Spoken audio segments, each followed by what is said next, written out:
大家好，我是乌尔凯西。今天这个是伊利哈木国际倡议机构所举办的一个网络上的研讨会。我们研讨会的题目是维吾尔议题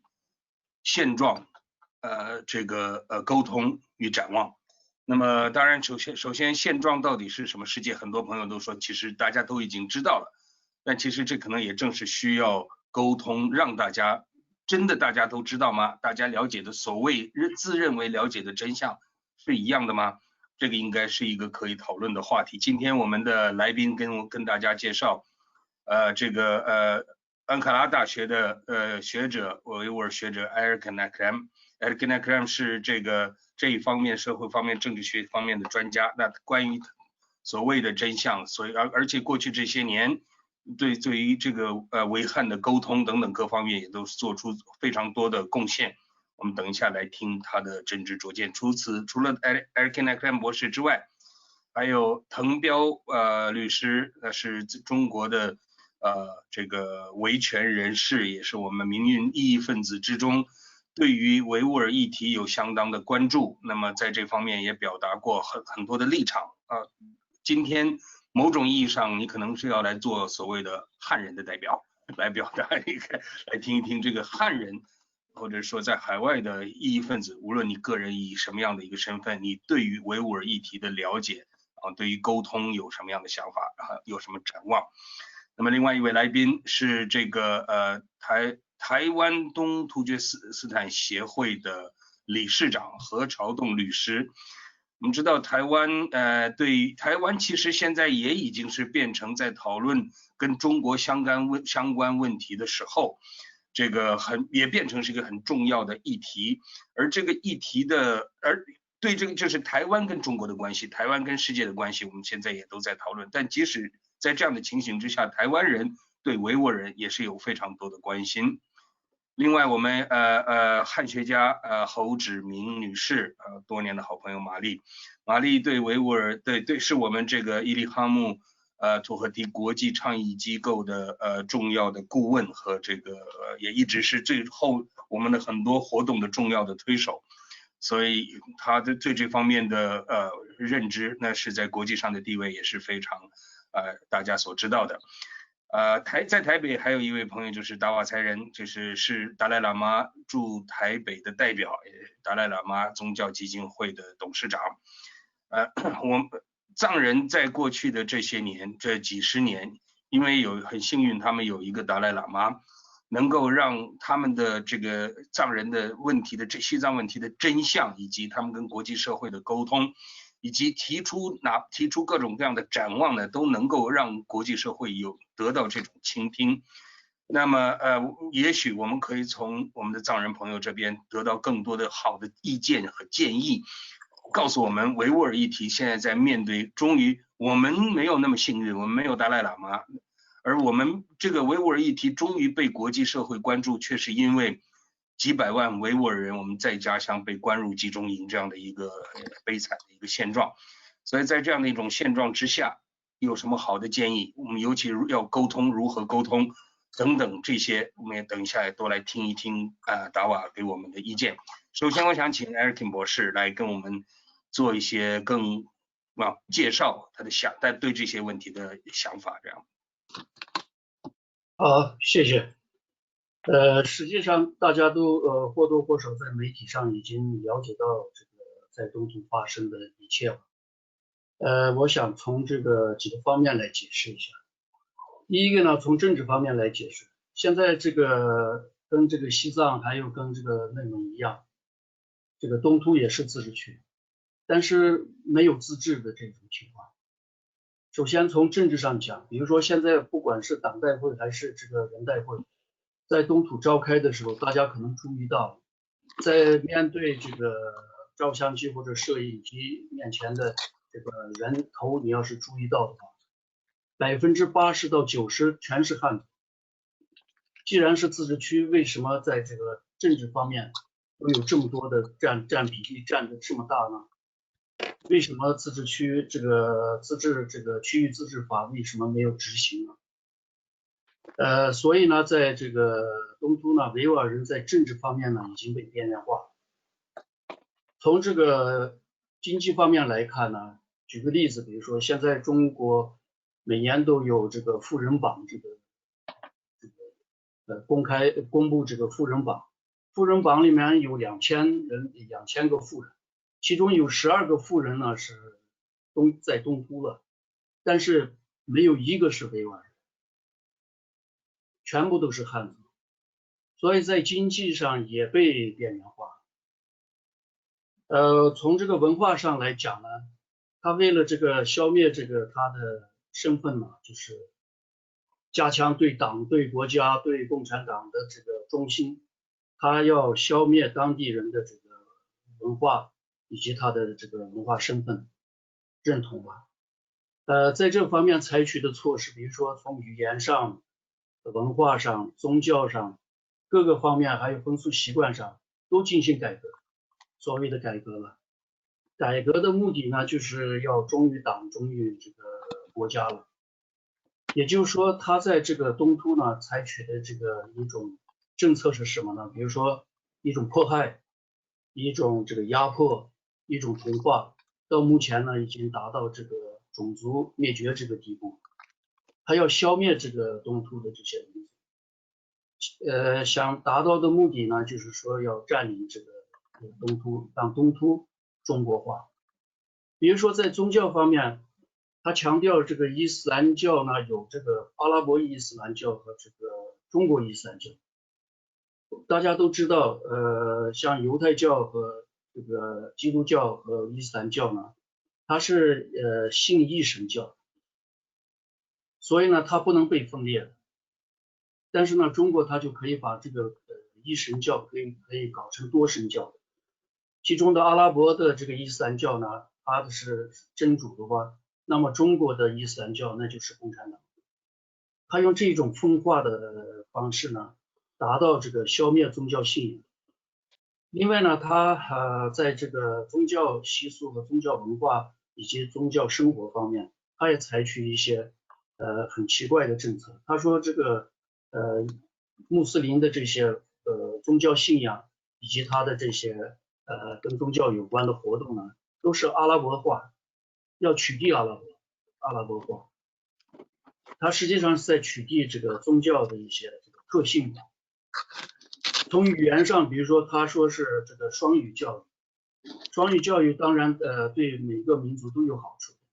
语言越多越好。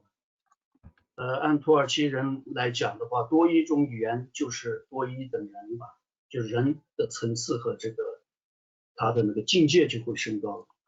但是以中文为主的一种文化教育，实际上是在消灭当地的，不管是在这个宪法还是在自治区法里面，都规定有各这个当地民族，他也可以用自己的语言，可以利用自己的语言，甚至这个上诉法庭，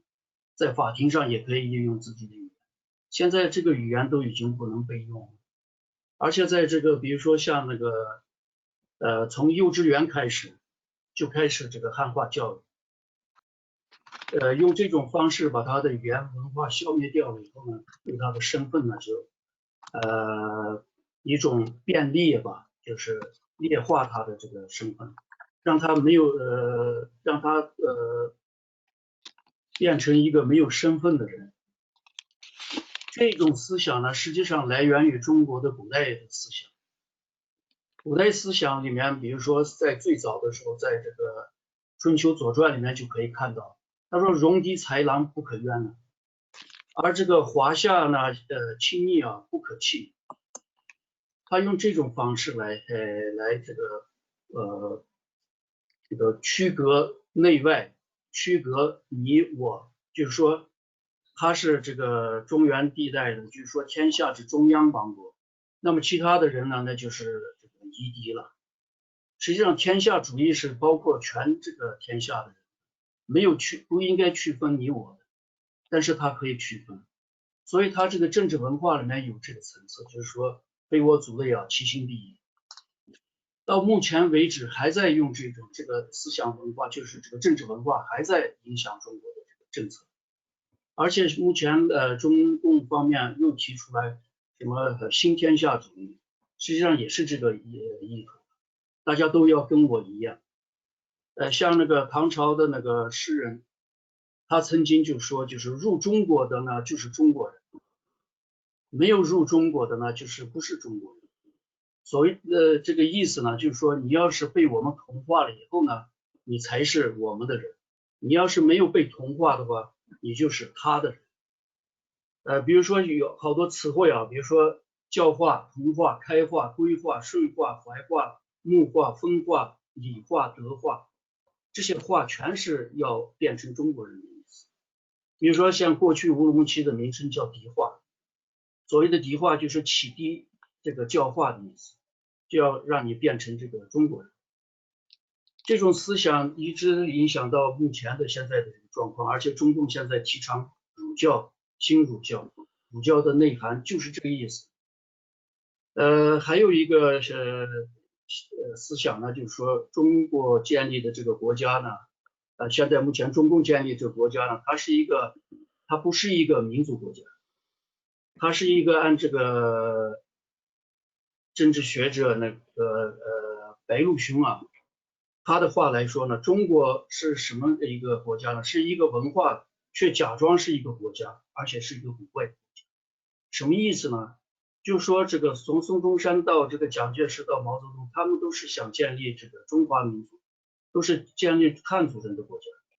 但是呢，同时又继承了这个清朝的土地和这个民族。按道理来讲呢，他们建立应该是这个中国本部的这个国家，不应该包括满洲、蒙古、东突和西藏。但是他要继承，用一个法律形式把它继承下来。到目前为止呢，它是伪装成一个民族国家的一个帝国，所以大家说它是一个文化，或者说它是一个文明。当然了，这个东突的这个另外一个原因呢，就是这个地缘这个地位太重要，不管是从地缘政治也好，还有从它的这个地缘文化角度，国土资源，还有一些这个跟这个目前的新丝绸之路这个政策都有关系。也就是说，比如说从这个地缘这个政治角度来看呢，它跟8个国家有这个邻居关系。中国有20多个邻居，但是东突就包括了8个，所以它地缘这个政治呢非常复杂。所以这个地区呢必须控制在这个中共的这个所谓的安全之下。比如说它的那个地缘文化来看，除了这个政治统治之外呢，它的历史文化、宗教、民族、人种都跟中亚是一个整体，跟这个伊斯兰世界和这个突厥世界是一个整体，它跟中国不是一个整体。所以这也是这个中共担心的一个部分。还有它本地的这个国土这个资源方面，比如说从这个许多比如说像这个生产这个原子弹的这个资源也好，还有它的能源也好，包括今天这个棉花也好，还有它的煤炭也好，还有这个黄金也好，都是在中国生产中处于的，所以这个资源它必须要这个拿到。所以在这个用一种殖民化的这个政策，在这个攫取这个东突的一些资源。新丝绸之路就现在的一带一路，当然这个它有2个路线，一个是陆路，一个是海路。陆路呢必须要经过这个东突，没有东突的话它就出不来了。而且在这个古代呢，东突历来都是中原王朝的这个向西部发展的一个门户，这个门户就像一扇大门一样，这个门户就像一座桥一样，桥塌了，门关了，那就很难这个出去，因为它向北向南都出不去，它只有向东和西来这发展。东部台湾如果要是没有被这个拿下来的话，它出来也不容易。东突如果拿不下来的话，它也出不来，所以这2个地区呢影响中国的未来。那么有这么这个重要性的这个东突呢，在现在的这个一带一路这个政策呢，也会直接影响到这个政策的这个完整的实施。如果“一带一路”这个政策实施不了的话，中国就成不了什么一个强国吧。2017年中共19大的时候，习近平提出来这个3步这个强国战略，其中到2050年的时候呢，要是成为世界首屈一指的国家，2035年呢就要跟这个最前列的国家要平等。那么如果丝绸之路要是达不到目的的话，那么就是说它就达不到这个强国的这个目的。所以这个东突的这个第3个方面就是战略地位非常重要，所以中共在这清洗这些民族，消灭这些民族，所以他用这种原始的非常这个不道德的方式在执行这个政策。所以他的这个民主国家呢，他不包容这个多元化，他强调的是同质化，就是质量的质，同质化，跟古代的那个思想是一样的。那么在这个思想影响下，他所采取的政策呢，也刚才我提到的是一种迫害性的，是一种同化性的，是一种种族灭绝式的一种政策。我就谈到这里吧。谢谢丁，这个我们其实这个现状要比这个丁给出来的这个解释啊要严峻得多。那不光是说它的同质化，共产党采取的同质化的方式，并不是说在文化上用渲染啊，用吸引你，然后或者比方说像在内蒙古、南蒙古，很多时候是用经济上的这种方法城市化。让这个离开草原、离开游牧的蒙古人，慢慢在一种经济的压力之下，成为汉化，跟汉人这个同质化的这样的一种做法。但实际上，在新疆，对于维吾尔人，他所采取的这个方法，这种同质化的努力呢，是残暴的。就是因为这个本来维吾尔人呢，就本来并不是一个文化上和国家认同各方面历史上跟中原跟汉人呢，实在没有什么太直接的关系。而过去在碰到这种文化冲突的时候，无论是满清时代还是民国时代，汉人所采取的方法都是用一种比较残暴的方法。那共产党只不过是变本加厉。谢谢丁博士来给我们所做的这个解释。那么来这个他的背景啊、资源各方面，滕彪是一个来自中国内地的这个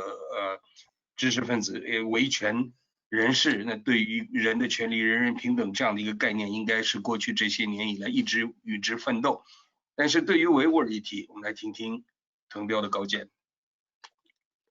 好，谢谢开西组织这个活动，谢谢各位。刚才沃尔开西说我是汉人的代表，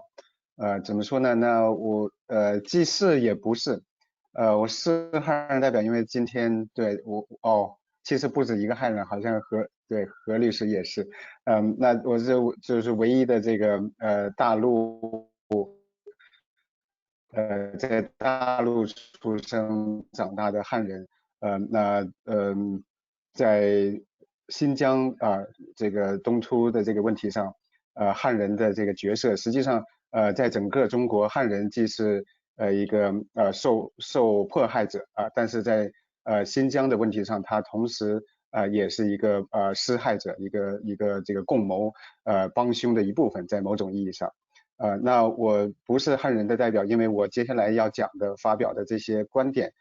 在整个中国汉人，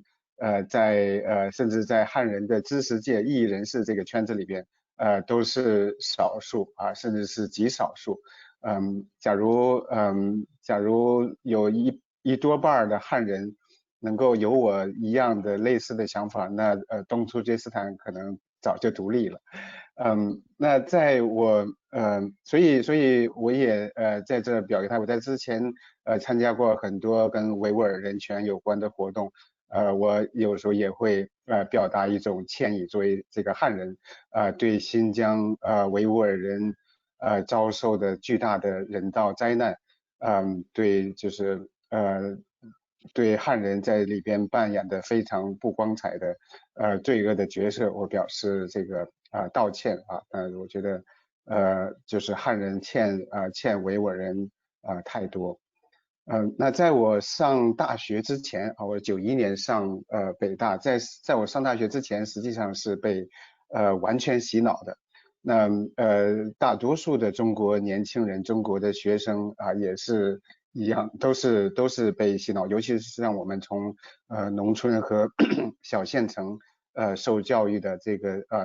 洗脑的可能就更普遍、更严重。那大概有这么几点，一点呢就是中国。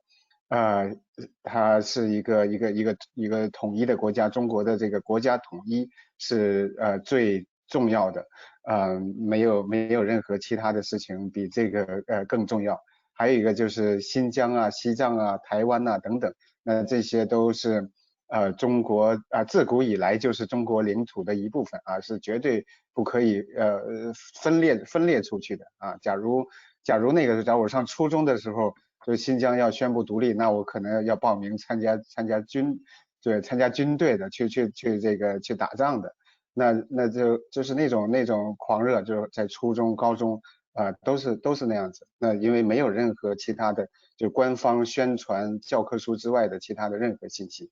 甚至像九段线，南海的九段线，我们的这个观念里边，那个九段线里边的那个海域，跟中国的湖北、河南这些省份是一样的，那就是绝对是中国的一部分，不容任何质疑的。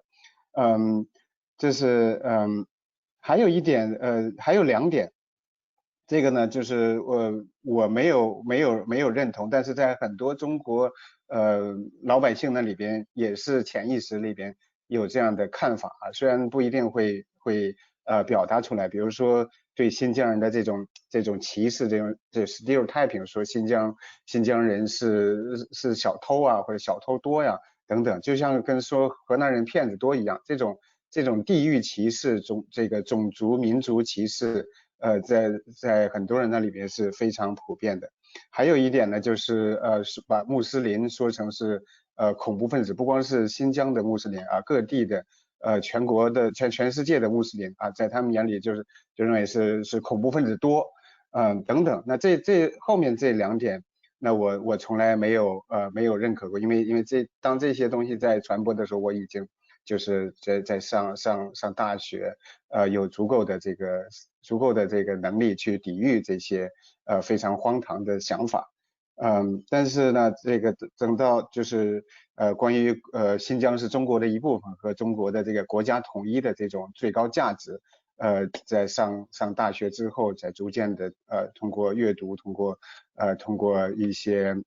遇到一些有独立思想的人逐渐才形成自己的这个独立思考能力，这个是很悲哀的事情即使是这样，在中国能够在大学研究生阶段获得独立思考的能力的人也是不多的那我的专业是法律，后来也接触了这个人权宪政民主的一些理念，那对这个问题就有了这个理论层面的这个看法，这个关于人的基本权利、平等权利自由民主这些东西，那来看中国当下的问题的话，这个就是很显然就和当局所有的那些宣传那些做法都是冲突的。而且也了解到这个东突厥斯坦它的历史它并不是自古以来是中国的一部分，它曾经成为独立国家，虽然时间不长，但是我自己所接受的理论实际上更进一步，比很多人更进一步，有点一种激进的自觉主义，就是哪怕是湖北或者是长沙想要独立那也是完全可以的那或者是这个湖南独立了之后长沙再想从湖南独立出来成为一个独立国家，这个也是完全可以的。这是当然题外话了，就是所以这种对很多中国的维权人士、异议人士，他们反对共产党的一党专制，但是在这个问题上，国家民族的这个问题上，还是处在被洗脑或者半洗脑的状态，觉得不能够接受新疆的独立。那我成为人权律师之后，我也就是做了很多方面的这个人权方面的工作，包括为藏人辩护，为法轮功辩护这些受迫害最深重的群体啊。那后来认识了伊利哈木，然后呢，在他的介绍下，我介入这个海莱提尼亚，这就75事件之后被抓被判刑15年的那个维吾尔记者海莱提，但是我们到了之后，我和另外2个人权律师到了乌鲁木齐，想要见这个海莱提啊。首先要见他的前提就要获得他家属的委托啊，签个字啊，我们就可以去看守所要求见。但是他家属非常的害怕啊，他并不是不信任我们，因为他信任伊利哈木，信任我们就是伊利哈木介绍的律师。但是呢，他害怕当局的报复，有一个是在中学教书，所以如果他同意我们介入这个案件，他怕他的工作被搞掉，等等，就是我们就是代理过法轮功的案件、异议人士的案件等等，我们知道很多这个家属也都有这种害怕，但是那种恐惧我们没有见过。就是后来也就没有正式的去介入这个案件啊。那我们就是逐渐我个人逐渐的就意识到维吾尔人包括藏人所受到的压迫远远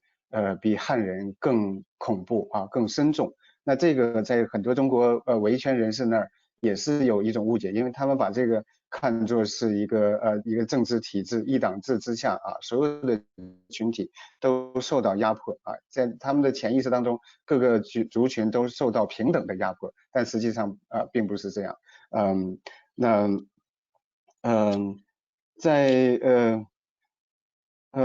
然后再后来呢，就是伊利哈木被抓被判刑我和他是非常好的朋友，每次后来我搬到深圳之后，每次回北京都要跟他见面，都要长谈他日常生活中遇到的那种监控也是常人难以想象的。那他作为促进维吾尔人跟汉人的这种和平交流沟通促进这个相互的理解是起到非常重要的作用。我觉得他完全有资格获诺贝尔和平奖所以在他被判无期徒刑之后，当然是非常痛苦。但是我在这个英国卫报就发表了一个评论，说他得到的不应该是终身监禁，而是诺贝尔和平奖。那到美国之后，对这些问题像关注就更多了。在我就是授课的时候也每一学期都要请维吾尔的学者和人权活动家来介绍维吾尔的情况尤其这个新疆集中营之后这个2年前我在这个自由亚洲电台邀请我开专栏，我写的前3篇文章全都是关于集中营的。我觉得这是21世纪迄今为止最大的人权灾难。没有任何理由去回避。作为一个人权工作者，作为一个知识分子，我觉得没有任何理由去回避这样一个最大的人权灾难那在东突厥发生的事情，实际上已经是文化屠杀，甚至超出一个文化屠杀，它已经是一种就是字面意义上的那种屠杀。在集中营还有很多人受酷刑，很多人不明不白的死去，很多女性被强奸等等这种做法是非常反人类的所以我的一个评论文章就是写就是讲到中共在新疆实施的这些东西，实际上正是恐怖主义、极端主义和这个分裂主义他打着这3个口号来来把上百万人、几百万人关入集中营，实际上他的做法是非常极端、非常野蛮，也是导致分离主义思想的罪魁祸首。那最后一点呢，我想要说的就是，中共在新疆想要达到的目的就是彻底清除这种就是身份认同啊，包括民族、种族、宗教、文化、习惯语言等等要清除维吾尔人和这个其他民族的认同就是身份认同。因为中共从政治上来说，它最大的目标、最高的目标就是维持一党制。那为了维持一党制，它就要在全国实施一种高度的监控，一个控制体系。我管它就是这几年开始兴起的一种叫高科技集权主义它结合了毛泽东、斯大林式的传统的集权手段加上现代的互联网这个DNA 大数据等等，所有这些人工智能所有这些高科技被中共用来加强它的全面监控那这种高科技集权体制是史无前例的在斯大林或者在朝鲜金家王朝都没有实现过的。那在东突厥斯坦呢，因为他担心这种分离主义担心这个社会的不稳定，所以呢他实际上一直在控制像开始讲到，在共产党统治中国之前汉人在那里边的做法也都是非常野蛮的但中共就更加变本加厉但到了习近平上台之后这种做法就更加恐怖他就是就是为了达到他这个维持占领那块土地的目的，他要做到的就是釜底抽薪让人们失去对本民族的记忆和认同连最基本的语言宗教文化习惯等等都要逐步的清除。这个前景应该说是极其可怕的。同时呢，他也煽动民族主义思想，这又回到开始他用这一种国家主义、民族主义、国家统一这一套话语来给全国人洗脑。那在这么大的人权灾难一方面大多数的中国人不了解因为信息的严格控制另外一点呢就是即使了解到的新疆的情况那也是觉得这是应该，有很多人觉得这是应该的，这个是为了这个社会稳定包括我认识一些住在这个克拉玛依的一些亲戚他们是汉人，他们说这个现在上街安全了什么，现在这种做法是必要的等等，这种非常邪恶的想法，却又是有一定的代表性，比较普遍。我觉得当然这个我们一会儿可以讨论就如何去应对，但是现状和近期的前景是非常黑暗、非常恐怖的，只有全世界有良知的人、有正义感的人联合起来更加倍的努力才有可能去扭转这样的局面。好，谢谢。谢谢滕彪。这个作为维吾尔人吧，我相信对于你刚刚所表达的以汉人的身份所表达的这种歉意呢，我感到非常高兴。但同时我还有另外一个身份，就是我跟滕彪我们都一样，都是属于中国的异议分子，也可以在这边跟大家报告，就是抱持跟滕彪类似想法的朋友，其实在在民主运动、在维权人士之中，其实是越来越多。这个也是一个，但当然总体比例来讲的话，还是像滕彪所讲的极少数。那么我们民运圈里面有一个说法，就是比方说维吾尔的恐怖攻击等等这样的，包括讲到之前的这个昆明火车站事件等等，以前有听过这样的声音，就是一起反共就好了，但不要把这是一个民主与专制之间的对抗，并不是民族之间的对抗。民族之间的对抗并不是我们想要的，没有人想要民族之间的对抗。但实际上，在新疆维吾尔人所面对的绝对是民族压迫，这一点毋庸置疑。就是它并不光是来自共产党这个统治集团的压迫，在新疆的差不多现在人数已经超越了维吾尔人这么多人。过去的这几十年以来移民进来这样的几百万的这样的汉人，是跟政府站在，是跟共产党残暴的专制政权是站在一起的。所以维吾尔人感受到，并不会感受到说这个只是针对共产党，不要针对汉人。甚至当所有的这个在新疆的汉人都自动的跟政府站在一边的时候，在维吾尔人眼中没有什么无辜的汉人。所以如果要讲说维吾尔是恐怖啊等等，这个刚滕彪有提到的这个恐怖主义啊等等，用这样的标签，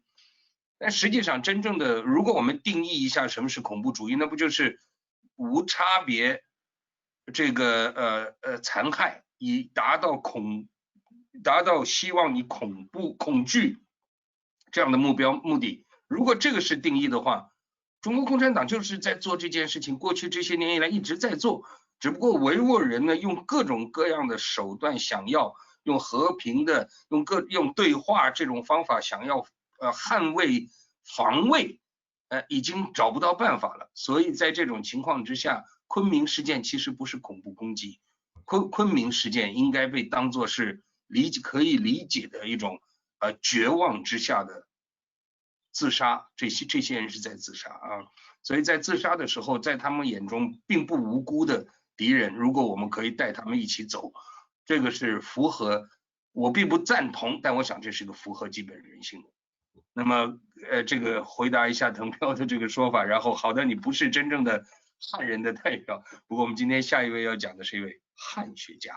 那么因为这个在这个汉学家里边，他其实马丽是研究这个中国问题的，并不是只是研究汉人，给我连这个起的这个汉学家这个名字，我想都应该是一个将来要可以考虑纠正的。我们欢迎马丽，谢谢。谢谢你，我开心。我也不是一个真正的汉学家，可以说是真正的中国人权专家吧。我就想问你一个问题。我觉得这个昆明火车站的问题，我们一直到现在不太清楚，究竟是新疆人吗？还是其他的人？我以后一直没找到证据，所以如果你能保证那个时候是新疆人做的，我想问你有这种证据吗？因为有一段时间有的人说可能是彝族做的，而不是维族人做的。抱歉，我也没有证据，但当然这个是个好问题，我应该我刚所发表的那番关于昆明火车站事件的立场是假设这个是维吾尔人做的。OK， 对，但就是这个假设是个假设，对，就这样而已。我不应该说这事就是维吾尔人做的。对了，我也想说，那个滕彪刚才说他跟其他的中国人的观点可能是不一致。我可以加一层，这是真正的。滕彪是一个非常优秀的律师，也是非常不一般的中国人。因为10年前反对死刑，比方说的中国人并不多，他是差不多第一个，可能不是第一个，但是可能5个人之一，开始组织一个研究会，然后开始组织一个非政府组织想反对死刑。那个时候我也在研究这个死刑问题，我发现如果维族人和汉人的数字是一样的，被判死刑的维族人超过汉人10倍。什么时候把一个汉人杀死会杀10个维族人，所以这个不公平的待遇在这方面也是非常的明显。现在我们几乎没有任何数字，所以我们不太清楚，但是当年是比较明显。反正滕彪的观点跟别的中国人一直是不一样的，所以他没有代表性，他只代表自己，但是他我觉得代表的最优秀的中国人的思想，希望他可以继续发展啊。当时他离开中国的时候，我是非常难过，因为我跟我的法国朋友一直说，如果有一天中国民主化，他就是法律部长。如果他是法律部长，中国有希望。那现在这个希望好像还是比较遥远，但是谁知道有一天可能还会发生。现在我们也必须记住，我们喜欢和尊敬的伊利哈姆托克蒂这个就是没有罪被判就是无期徒刑的这个知识分子。伊利哈姆托克蒂我见过一次，他到法国来过一次，我就有机会跟他吃午饭。他给我留一个很深刻的印象，因为第一，他讲中文讲得非常流利呀，而且非常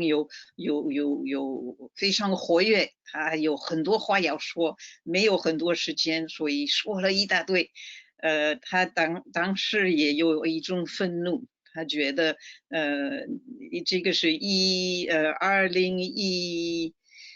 年的12年的事情。他认为这个汉人对维族人的态度是非常不公平，他受不了，他也敢说，所以我有一点吃惊。我跟他说：“你说的那么直接，你说的这么激烈，对你没有什么危险吗？你不怕中共会抓你或者会判你？”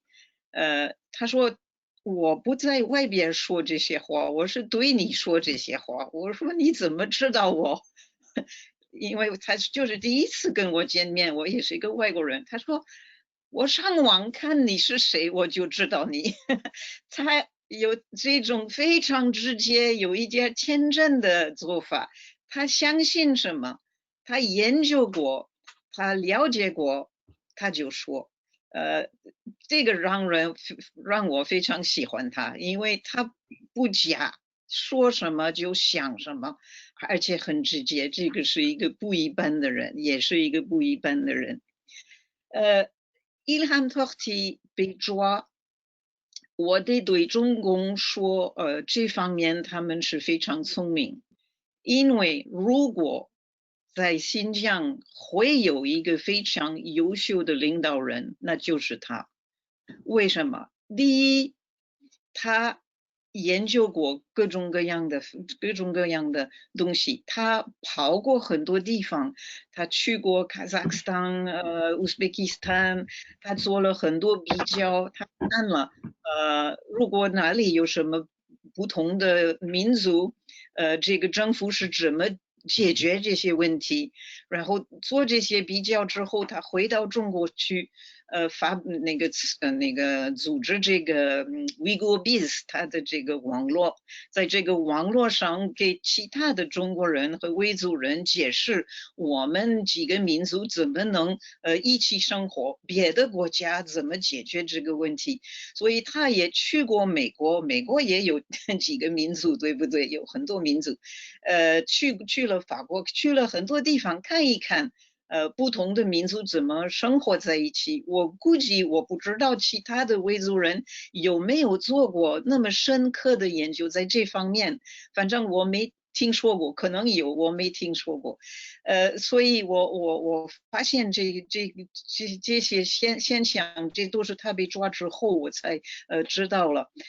我对他就更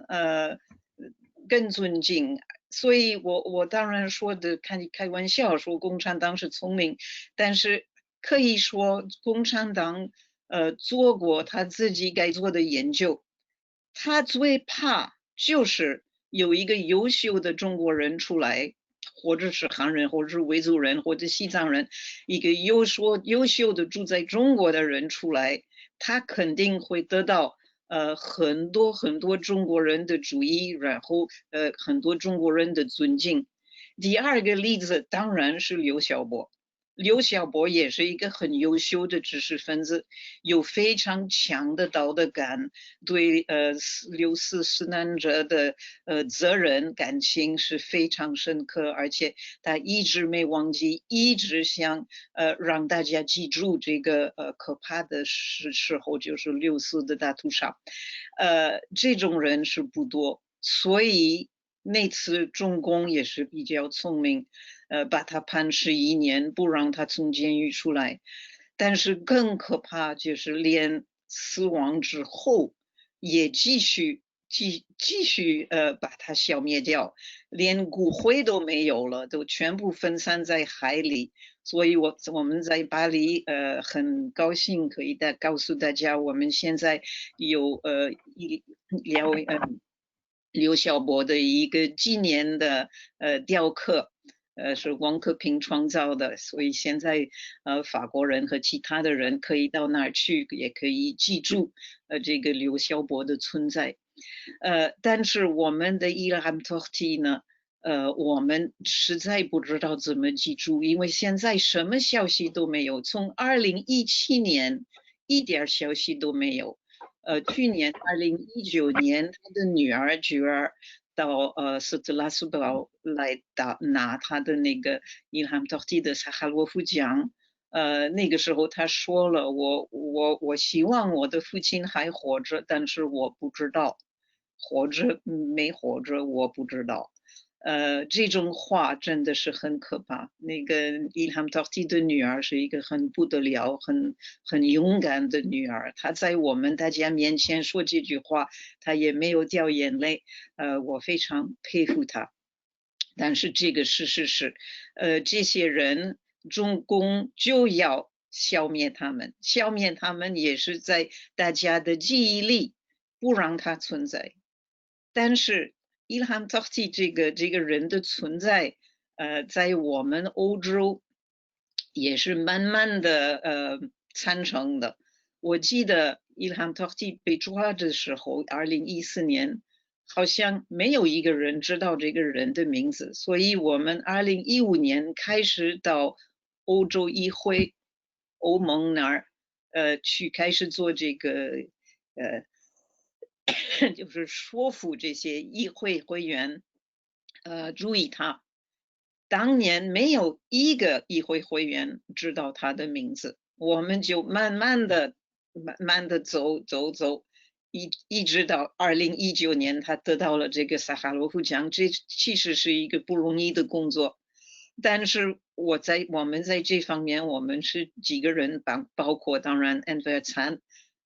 我们是很努力的培养这个了解和概念，因为那个时候我们还没听说过有那种集中营在新疆，所以新疆的状况，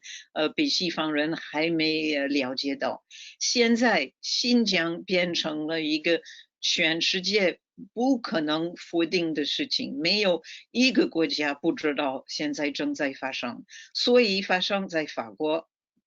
起码在法国，但是我估计在别的国家也是这样，产生了一个新的现象。这个跟你这个第二次世界战争的那个纳粹的小灭营的现象一样，有那些搞否定主义的人，就是否认这个事实是存在的。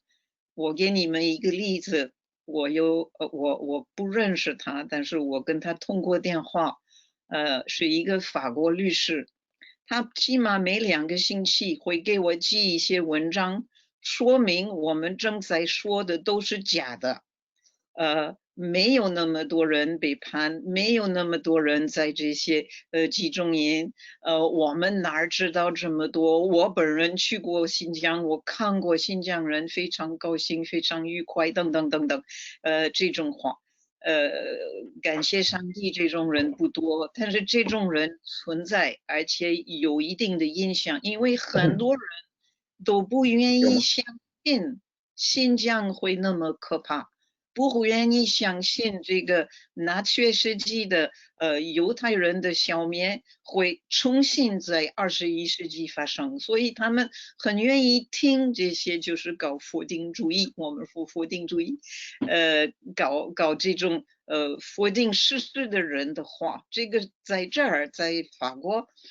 是一个危险，我们必须注意，然后每次给他们足够的证据，而且给他们很安静的回答，这个是一个这属于我们该做的工作，但是是一个很不愉快的工作，可以说，我还想说，在西方呢，没有很多人愿意继续听这种故事，因为现在我们都面临这个传染病，我们都不能自由的去旅游等等，你再加上这种故事，人家说我们受不了，我们只是不愿意听，所以在这样的环境里，我也想问你们大家。我们怎么继续为了伊利哈木托提继续奋斗给他得到现在那个诺贝尔奖，因为我们看西方人愿意给那个就是那个去年那个今年2020年，他们给这个奖就是给一个伟大的世界的非政府组织反对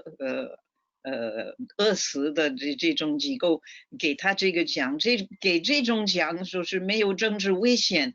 大家都支持反对饥饿是应该做的事情，这个是毫无问题，而且也不会得罪中国。现在必须得罪中国，因为现在德国不光是一个极权主义国家，是一个法西斯极权主义国家。为什么是法西斯？因为现在他们判维族人，是因为他们属于维族这个民族。这就是法西斯，不是因为这个人是恐怖分子，恐怖分子要判是正常的，但是判一个维族人，因为是维族人，这个是法西斯主义。所以现在我们必须大家非常清楚的说，这个不光是一个极权主义国家，也是一个法西斯国家，所以它对全世界的危险是未来越来越大。我们必须暴露这个事实，而且就是非常用力的随时有机会随时都得说这句话。他们这样惩罚伊兰托提的做法也说明这个问题。我就想说这么多，谢谢大家。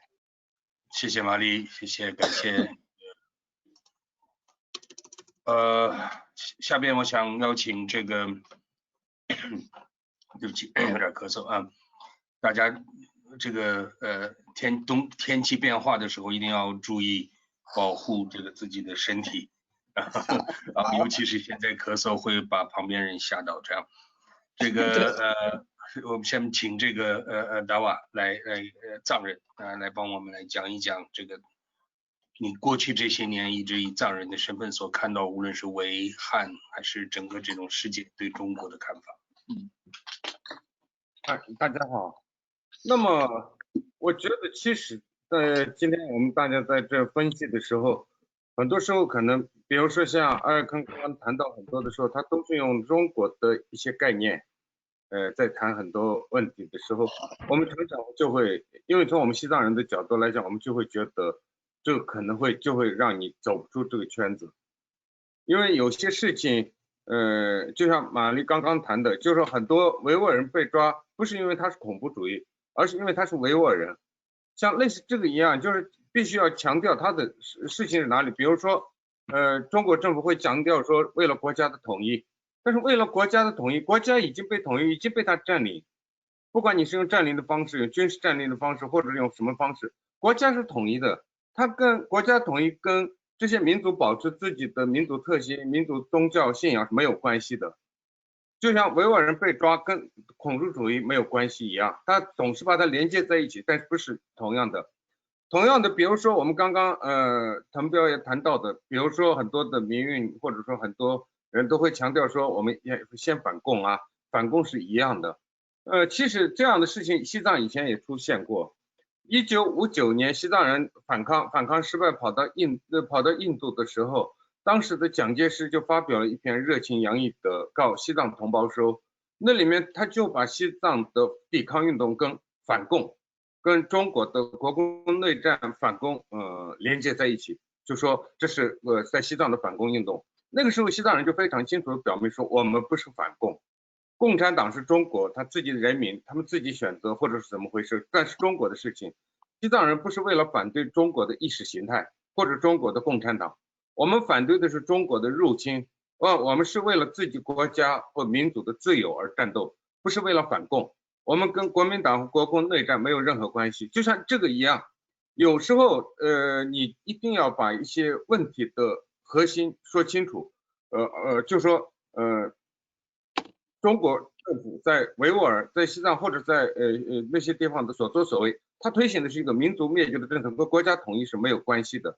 同样的，比如说像那个把西藏的佛教要中国化，维吾尔的穆斯林要中国化，以及再造出一个说维吾尔的穆斯林正在被阿拉伯化，这些概念它就是维吾尔那个穆斯林本来就是从阿拉伯来的，它不存在阿拉伯化的问题，它本来就是阿拉伯的文明传过来的，所以中国会创造很多这样一些概念，来让你在一些问题的真正的核心消失在这些概念的后面，所以说我们可以看到现在中国政府，比如说像刚刚我就听到，我觉得有些就是比如说呢，阿尔坑谈到新疆的地理位置怎么的重要，因为重要，所以中国政府就在西藏在新疆推行了同化政策、种族灭绝啊、迫害啊等等，但是这前面那个其实不成为理由，如果新疆的地位不重要，中国政府就不会推行吗？它的推行根本跟那个地位或者地理位置或者说它的战略位置重要与否没有关系，它就是要消灭维吾尔民族。而这样的消灭这样民族的政策跟中国政府过去的十几年里面，我经常看到，比如说马蓉啊、周伟群啊、胡汉刚啊、胡全国等等，他们所提倡的所谓的第二代民族政策是直接有关的。你如果去看第二代民族所谓的民族政策，它其实就是要把民族这个东西消灭掉的这样一个政策，这个政策中国政府现在是在推行，所以你就直接去问那个核心，而不要再给他找一个好像是一个理由，然后中国会推出各种各样不同的观念，表彰或者说，但是它跟那实际的差异是非常大的，就像刚刚玛丽谈到的那个伊利哈木，他对问题的研究非常深刻，对，确实是这样，我们可以看得出来，因为之前我们也曾经跟他们，其实我们当我们说我们要不要忘记伊利哈木的时候，其实我们也知道，曾经在新疆，滕彪应该知道，在香港我们曾经有一些会议的时候，伊利哈木的4个学生来跟西藏啊，跟维权律师大家有谈过，那些回去现在也消失了嘛，所以说像这些东西都不能忘，而且伊利哈木其实他做了什么？他其实就是为维吾尔人说一些话，他说的那些话，所谓的维吾尔民族主义的那些话，相对再看看中国的民族主义为中国说的话的话，他这个真的是微不足道，但是他被判无期徒刑。所以我们也可以知道，在中国的宪法里面，他规定说要反对大汉族主义，也要反对地方民族主义，但是到现在为止，中华人民共和国宪法颁布到成立到现在，没有一个汉人因为大汉族主义而被逮捕，但是有成千上万的维吾尔人、西藏人、蒙古人，因为所谓的地方民族主义或者给他落置其他的罪名而被抓捕或被杀死，或者弄得家破人亡。所以说这些问题的核心，它从头到尾，它其实都不是由于反共与否，或者共产党，或者不是国家统一，也不是其他的什么中国化那些问题，它的唯一的问题的核心就是要消灭维吾尔人、蒙古人、西藏人的文化，消灭他们的宗教，然后把他们同化成汉人。同化的目的，同化的方式其实就是温和的，或者说如果是仅仅是真正的同化的，它是温和的民族灭绝。但是他是为了用同化的这样名称，其实他采取的现在是最残暴的，其实就是那个什么法西斯式的，把维吾尔人或者其实西藏人也有很多抓起来，但是维吾尔人表现得更加的强烈。所以说在这些问题的表述的时候，西藏人也一样，维吾尔人一样，我们一定要避免陷入到某一些概念的圈套里面，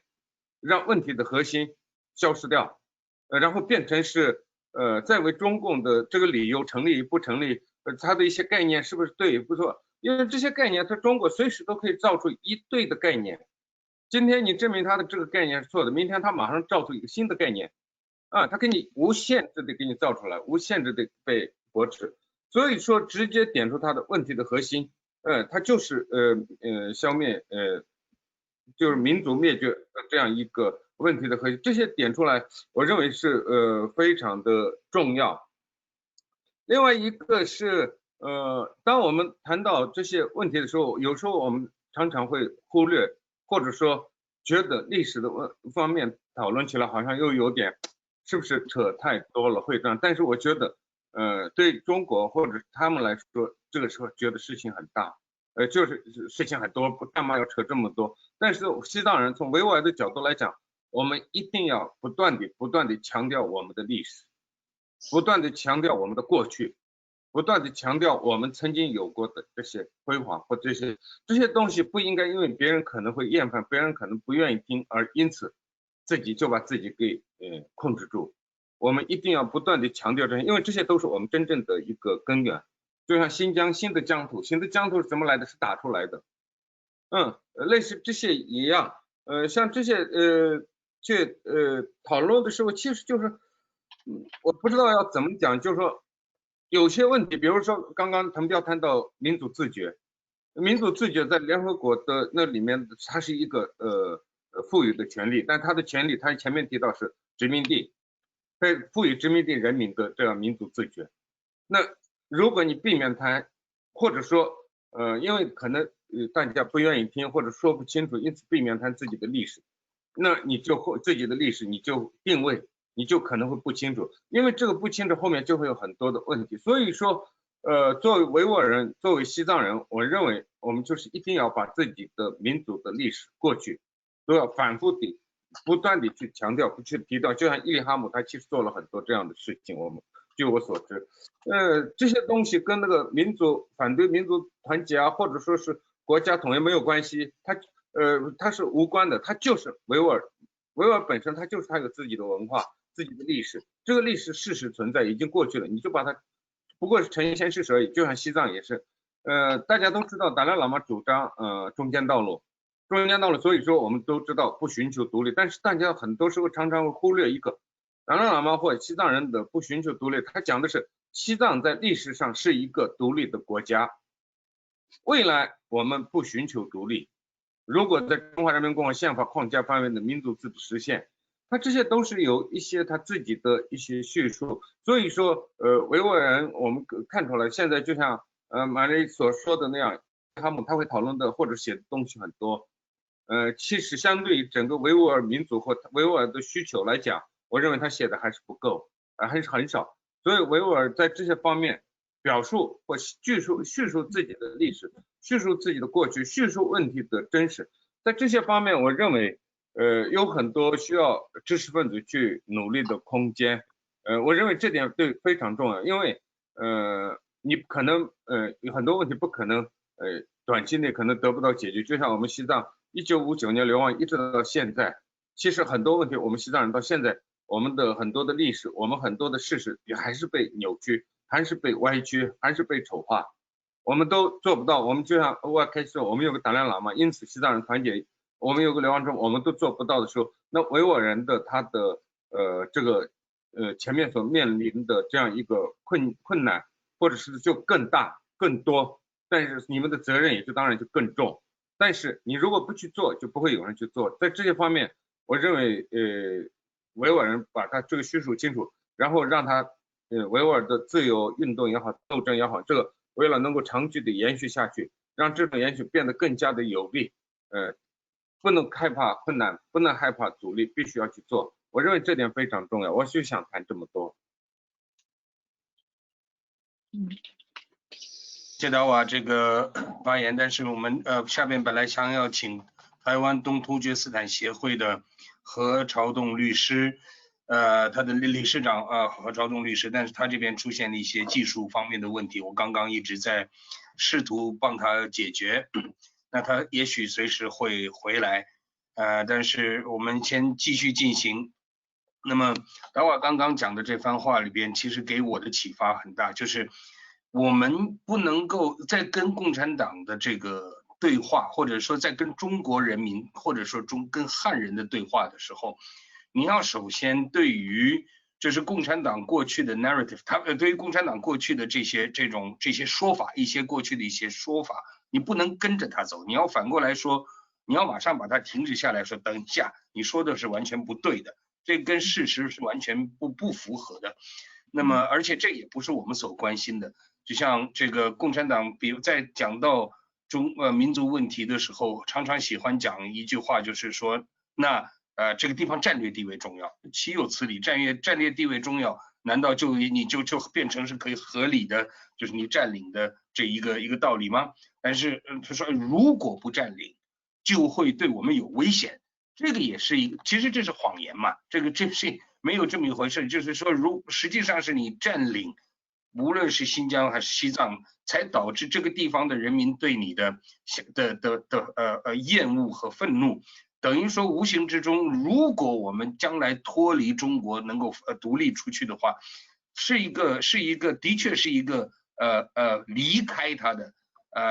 甚至可能是一个不够友善的一个国家，那毕竟是我们离开了。但如果这个始作俑者是你自己啊，但除了这个之外，你不能够说我们如果新疆西藏独立了，对我国有危险，为什么有危险？印度要侵犯中国吗？还是哈萨克还是俄罗斯？所以要新疆这块土地来帮我们挡在那里？难道是这个意思吗？如果是这个意思的话，那你完全没有任何对比方说这个土地和这块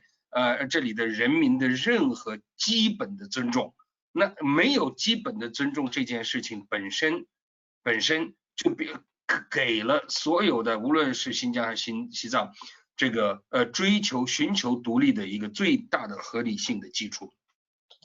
所以我想这样的一个开始沟通的时候，就像我们这个话题讲现状沟通和展望。沟通的时候不要跟着共产党的说法走，反而要对于他的说法要给予充分的否定。就像也许当初藏人如果没有断然的对蒋介石的热情洋溢的讲话，如果没有否定的话，到最后可能还会变成一个说不清楚的问题。虽然即使藏人可能都不把它当回事，没有把蒋介石的话当回事，但也没有驳斥的话，到最后的结果会不会因此而变得更复杂？说不定。所以驳斥也变得很重要。可不可以请Atkin博士再来？你一开始讲，所以我们现在听完了这些以后，看你有什么意见，再听听你的意见，这样。谢谢了。好的，我也回应一下这个达瓦才仁先生的这个说法。我是搞学术的，不是搞这个，我不是活动人士。活动人士强调对和错，但是我们学术要强调为什么是这样。当我们把为什么要了解透以后，我们才能采取政策和策略。搞学术就是这样，一定要把原因搞清楚。中国为什么要这样做，并不认同中国做的就是对的，不是这个意思。他为什么要这样做，我们才能了解到怎么样才能对付他。所以这个500年来西方如果能崛起的话，其中的最重要的原因就是对学术的尊重，所以才有学术这个问题。比如说像刚才提到的，比如说大一统，经常我们可以看到就是统一了西藏，统一了新疆，统一了什么，你为什么要统一？你凭什么统一？你统一这个东突的这个权利来自于哪里？你的那个权力根源来自于哪里？你凭什么？没有凭据啊！中国人就强调统一，大家都不了解统一是什么意思。只要说统一就是正确的，哪里来的？为什么要有这种思想？那么你就要了解中国的古代的学术思想。过去古代的他的想法就是说天神给他这个权利，现在共产党不信天，那么权利来自于哪里？中共的合法化，所谓的那个法是天法，不是我们所了解的什么宪法呀什么法，合了天法以后才他的那个政权才是合法。现在把天的概念取消了，所以没有神的概念了。所以共产党就说我的权利来自于历史使命和这个人民的支持。哪一个人民在支持你？你要做学术才能搞清楚。还有另外就是说历史使命是哪个历史给了你的这个使命？是明朝还是清朝？做学术一定要把这个搞清楚，搞清楚了以后，我们才能提出来你的这个政权不是合法化，你的那个权力资源太缺乏这个真实性，这样我们才能搞清楚，这就是学术。比如说刚才我说了一大堆，就是中国为什么要这个对东突采取这样的一个残暴的行为，就是因为刚才的这个国家的这个利益问题，就是一个民主国家的一个特性。你看一看所有的民主国家里面的这个宪法的最初的那5条，都是要保护这个国族国家或者民主国家的利益。首先一个利益就是安全了。刚才这个不管是西藏也好，东突也好，蒙古也好，它在这个还有满洲也好，它对中国的本部中国是有这个安全意义。失去了这些屏障以后呢，你就这个中国本部就很难保证了。当时这个左宗棠在这个占领东突的时候，就是因为他就说了那么一句话，所以重视新疆，就是为了保蒙古。为了保蒙古，就是为了保京师。如果要是保不了的话，京师没有一夜可睡的那一夜了。所以好多人这个李鸿章他们都在反对的时候呢，就他这一句话，在这个就获得慈禧的赞。所以这个国家在国家的要了解国家行为的时候呢，一定要了解他为什么要这样。比如说我在土耳其在这个智库干了20多年，主要是研究中国了。搞战略研究一定要了解国家的利益所在，因为国家的行为就是靠利益来做。如果我们不了解原因的话，就得不到结果，得不到结果的话，那么就不可能有这个采取措施的方式，就是策略就不可能出现。比如说刚才大家也或多或少提到了，就是说这个中共在这个东突实行的政策是个原因，被占领是一个原因，并不是当地人采取了反抗以后的这个结果是原因。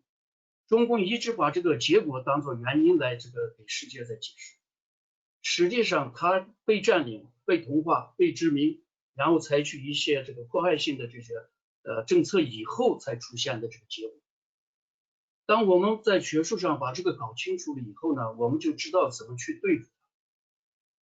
它。所以这个搞活动，这个人权活动也好，政治活动活动家他们的这个方式是不一样的，搞学术的方式又是不一样，各行各业都有他自己的这个方法论。有些这个学术它之间的方法也不是同样的。比如说历史这个部分最主要的就是要把原因搞清楚，然后从原因到结果这个过程要搞清楚，而这个过程中呢，有多少因素造成了影响，就是给这个过程造成了影响，有多少因素都要找出来，然后才知道因为这个原因还有许多这个因素才造成了这个结果。既然这个逻辑要是搞清楚了以后呢，搞这个战略研究，就是对未来的研究，也就有这个一种逻辑了。今天我们做什么才能达到明天的那个结果？当你了解这个逻辑了以后呢，你才能做这个战略研究了，才能在智库工作了。所以我想在这稍微解释一下。刚才我提到这个，还提到一个大一统跟大一统一样的，还有一个概念，就是天下概念。这个天下概念呢，它是一种想象中的一种这个权利，就是说天给了他的这个权利，他呢就成为天子。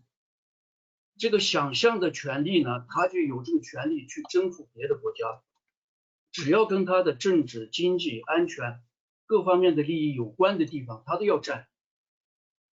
举个例子来讲，比如说像这个1945年8月15日，在莫斯科来看是8月14日，当时蒋介石给那个外交部长王世杰打了一份报告，就是说如果要是新疆的主权和这个东北的主权、满洲的主权能归还我国的话，把外蒙就可以让出去。当这个电报发完了以后，这个签字也签完了以后呢，蒋介石或者说这个蒋介石政府就把这份报告电报呢就藏起来，把所有的罪状呢都怪在这个王世杰身上。王世杰死的时候就是背着这一身这个被这个妖魔化的这种现象以后才在台湾死去。也就我的意思就是说，蒋介石他可以拿这个东突这个利益换取这个就是可以这个把外蒙古可以这个送出去，也就是说东突的利益要比外蒙古还要重要。这种这个例子举的太多了，国家就是这样的一个现象。比如说西藏，今天中共想把西藏内地化，所谓的内地化就是它不是边疆了。为什么这样讲呢？他要跟尼泊尔要加强关系，从尼泊尔呢一直延伸到这个孟加拉湾，孟加拉湾才是它的边疆地区。而且这个西藏如果是中国的一部分的话，那么就是说南藏吧，就是说这个印度这一块这个过去的这个吐蕃王国的土地呢，也就是中国。所以他要利用这个东西，他当把这个界限就国家利益延伸到他在崛起的时候，他要把这个利益要延伸这个更远的地方，比如说东突也要成为这个内地化，他要把他的那个边疆呢一直要延伸到这个巴基斯坦，巴基斯坦的瓜达尔港才是他的边疆，所以他国家的利益促使他要这样做。当我们不了解这个原因的话，就很难这个采取这个对抗的方式。比如说过一段时间可能美国或者西方国家跟这个尼泊尔加强关系，跟他加强关系肯定是抵制这个中共的这个扩张了。明后天还有这个从这个喜马拉雅山进到这个印度境内，然后到这个孟加拉这一块河流吧，现在他要修坝，印度人非常不高兴，将来可能也会用一种方式来阻止他。也就是说，我们不了解这个情况的话，就很难对付这个中共。中共的国家行为呢，跟这个国主国家行为都是一样的，每个国家都要保证它的国家的政权的政治体系的延伸。比如说在这个东突问题上，他要不消灭这些这个不管是维吾尔，比如说是另外一个民族在东突生活，也要消灭它，因为他需要的是那个领土，这个领土才能保证它的安全。从地理上你们可以看到，北边有那个奥泰山，正西呢它有那个帕米尔，还有南部呢走向这个喜马拉雅山这一块呢又有一座山。这些山呢形成一种一个自然的一个防卫屏障，这个自然防卫屏障呢正是保护中原的一块地方。所以如果东突有一个权力出现的时候呢，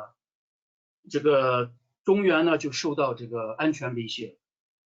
这在历史上的例子太多了，好多这个什么从明朝到清朝好多例子我都可以举出来，因为它太重要了。所以我们要讲它的战略地位，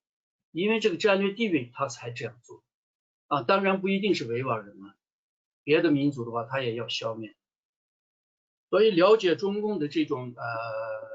做法以后呢，思想以后呢，这些原因以后呢，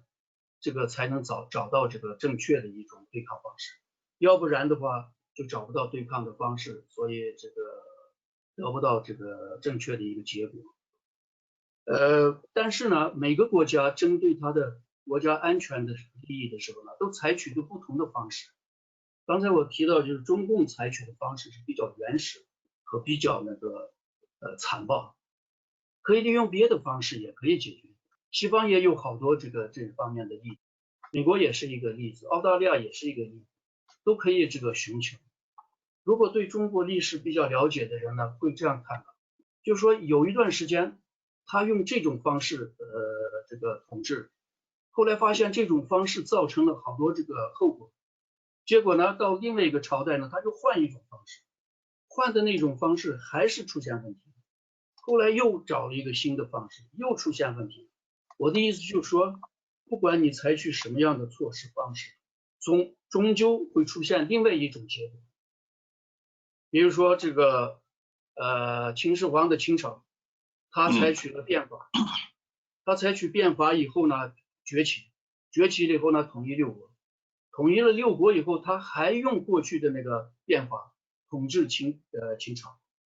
结果呢没有达到目标。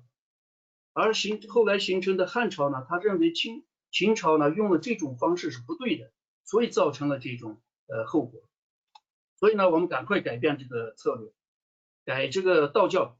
信仰道教的思想。但是呢，道教4代皇帝呢执行这个道教，结果呢被匈奴打得一塌。到了这个公元前140年的汉武帝执政了以后呢，他才采取这个儒教。儒教是保证这个集权政权的一个国家这个意识形态，它是保证这个政权的一个意识形态。所以呢，中国政权都非常喜欢用这个儒教来统治这个中国。而儒教思想里面，刚才我提到，就是有那个你我之分的这种关系，不是你活着就是我要活着。比如说中国在中文里面，你们可以听到这样一个词，你死我活，你不死我怎么能活呀？这就是斗争。所以敢与天斗、与地斗等等。是。这就是一个我们现在维吾尔好像也面临一个这样的一个你死我活的状态。那如何这是共产党把我们逼到了这里，这是他们的一个大中原的这样的一种思想。谢谢你的这个深厚的学养给我们的这样的分析。那很可惜，这个何律师，我们台湾的东突厥斯坦的这个协会的理事长，他那边出了一点技术性的问题，那我们下一次节目再请他回来，下一次同样讨论这个问题的时候，因为我们这个活动今天的这个话题就 Uyghur Issue 这个话题，大家可以看到在这个 webinar 上面写的是这是第一步，我们会下边也许用维吾尔语，也许用英语，然后但肯定还会有其他的机会用这个汉语，用中文，毕竟我们是要用沟通的，所以用这样的方法呢来继续这些对话。我想对话用对话来取代对抗，这个也是伊利哈木土合提教授一直所坚持的想法。他现在身陷囹圄的时候，伊利哈木土合提教授国际倡议机构将会继续坚持着他开启的这个对话。那么各位还有没有什么要表达这样子？否则的话我们请那个Marie please。 我想表达，因为你刚才说那个用韩语，我觉得用韩语是非常重要，因为一直到最近我看了很多中国朋友对维族人的那个种族歧视或者误解或者污蔑的倾向还是非常厉害，所以我想问那个 Enver San 将来一定要把这种讨论会做得公开，因为今天有一个法国国际广播电台的记者想听一听，但是因为他没有被请参加，他就不能进入，所以我们一定要把这些讨论会做的对全世界的人公开，而且一定要让更多的中国人听听这种说法，因为在法国，比方说有一个网络站，名字叫华人街，这个华人街整天24个小时都是 fake news， 就是不得了的 fake news 假新闻，所以在这儿的中国人都听这些假新闻，就脑子都被麻木了。他们需要听我们这种人的话，就比较就是比较真的，而且比较公平的话。这个今天的节目将会放在 YouTube 上面，现在全部都录音，所以我们会把那个链接发给您。然后但没有错，下一次我们会看能不能做同步的这样的一个方法，因为让大家可以更加直接的参与。谢谢你的这个建议。那么滕彪，对，我也就简单1分钟表达一个意思，就是刚才我说到我的这种观点态度在汉人呢是极少，但是开西的观察也对，在这个在人口极少数的异议人士当中，包括国内的，包括海外的异议人士当中，对东突厥问题有更开放、更清醒的认识的人是呈增长的趋势啊，越来越多了啊。虽然我们这样的人在异议人士当中的声音也是少数啊，但是这个趋势是在增多啊。那我觉得这个对话是非常重要的。那将来维吾尔人要和汉人打交道，要考虑是联邦还是邦联还是独立还是什么形式。那就是这些比如知识分子这些异议人士当中的某些人可能会有这个对话的权利。所以保持和就是这些有开放意识的异议人士对话，对于未来的这个更好的解决是非常重要。谢谢滕彪大瓦。对。那么我觉得即使对像我们这样的一些讨论，因为我们在平常的时候就可以看到有很多年轻人他其实可能会有一些疑问，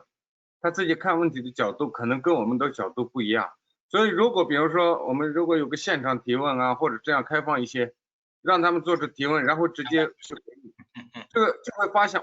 原来我们没有想到的，他们竟然有这样的角度思考，也会开启我们的，也会给他一个更直接的回应，这是个很好的方式。是，谢谢达瓦的提醒，我们下次一定会开放这个现场的这个提问，然后也直接在 YouTube 上面直播，这个是我们的这个目标。那么今天我们在会议结束的时候，达瓦，我们的这个ITI Ilham Tohti Institute 我们的主席 Anwar Jan 希望能够利用这个机会，向达赖喇嘛能够转达一些意见。我们最后也欢迎这个Anwar Jan 主席，我们的 Ilham Tohti Institute。Let me switch to English now for our President Anwar Jan's benefit. That welcome and thank you very much for organizing this event, and I am honored to be this host, but at this point I would like to yield the floor to you, Mr. Anwar Jan. Thank you very much, my brother Warkaishi, for accepting my offer to be a moderator to host this first webinar in Chinese language. Here I have a message to Mr. Dawa Tsering and through him to His Holiness Dalai Lama. I'm one of the oldest activists abroad, Uyghur activists. I have been living for the last 45 years in Germany.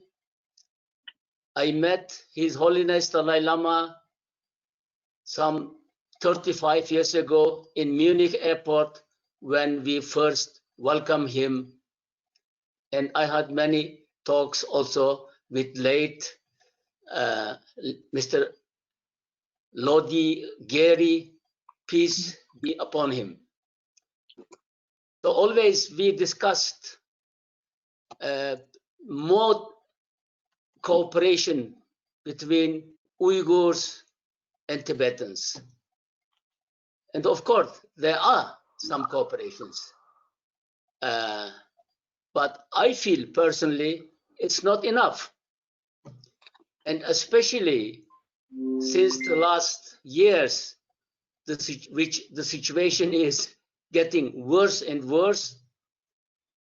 We are the two biggest occupied territories, including the new China, People's Republic of China. And I will very briefly propose that we should form an unofficial joint commission between Uyghurs and Tibetans to explore ways of better and effective cooperation, including Mr. Warkaishi and some elderly Uyghur activists around the world. I think I'm 71 now. So, I mean, me and people like me perhaps have been waiting for more than 30 years to see a better cooperation between the oppressed two people, namely Uyghurs and Tibetans. And I hope I should see before I pass over a real better cooperation. And I ask Dawa Sering to convey this message to His Holiness. Thank you. All right, thank you all. Thank you, Enver Janaka. Well, thank you, Dawa, Dr. Erkin Ekrem, Marie. Always nice to have you here. 滕彪，谢谢。抱歉，这个和理事长，那我们这个系列活动的下一次我们会再请他回来，他也已经跟大家表达一个抱歉的意思。很可惜我们今天没有听到这样的台湾人的这样的声音。我今天的活动超过我们的预期，谢谢大家参与，然后我们会把这个节目的链接尽快提供给大家。谢谢大家，谢谢我们今天的会议到这里结束。谢谢我开心。谢谢大家都保重。Thank you very much. Thank you. Bye bye. Bye bye. Thank you. Thank you. Bye bye. Thank you. Thank you. Thank you.